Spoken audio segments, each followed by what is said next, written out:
আসসালামু আলাইকুম এভরিওয়ান, আশা করি আপনারা সবাই ভালো আছেন। আলহামদুলিল্লাহ আমি আল্লাহর রহমতে ভালো আছি। পরপর কয়েকদিন ধরে কিন্তু স্বর্ণের দামের উতাল পাতাল চলছে এবং বর্তমান বাজারে কিন্তু সর্বোচ্চ দাম নিয়ে অবস্থান করছে স্বর্ণের বাজার। অর্থাৎ সর্বোচ্চ যে দামটা রয়েছে সেই দামটাই এখন কার্যকর রয়েছে বাজাজ কর্তৃক নির্ধারিত প্রাইসটা।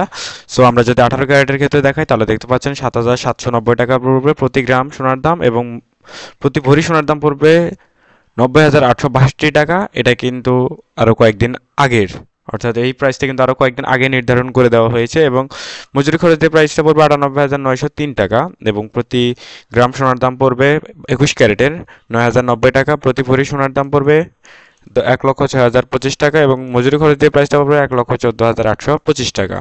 সো দেখতে পাচ্ছেন প্রাইসটা আসলে কতটা বৃদ্ধি পেয়েছে। এবং যদি 22 ক্যারেট বলি তাহলে সেটা কিন্তু আকাশ ছোঁয়া, এবং সেটা হচ্ছে 9,520 টাকা, এবং প্রতি ভরি সোনার দাম পড়বে 1,10,041 টাকা, এবং মজুরি খরচ দিয়ে প্রাইসটা পড়বে 1,20,091 টাকা। সো আসলে আপনারা দেখতে পাচ্ছেন প্রাইসটা আসলে কত পরিমাণ বৃদ্ধি পেয়েছে এবং কেন বৃদ্ধি পেয়েছে এই নিয়ে বিস্তারিত আমরা পরবর্তী ভিডিওতে আলোচনা করব। আসলে আপনাদের শর্টকাটে যদি বলে দিই তাহলে এটা হচ্ছে ইন্টারন্যাশনাল অর্থাৎ আন্তর্জাতিক বাজারে কিন্তু বেশ কিছুদিন ধরে স্বর্ণের দামটা বৃদ্ধি পাচ্ছিল, যার ফলে কিন্তু বাজুস বাধ্য হয়ে দামটা বাড়াতে হয়েছে। সো গাইস, ভিডিওটা পর্যন্ত সবাই ভালো থাকবেন। সবাই আসসালামু আলাইকুম।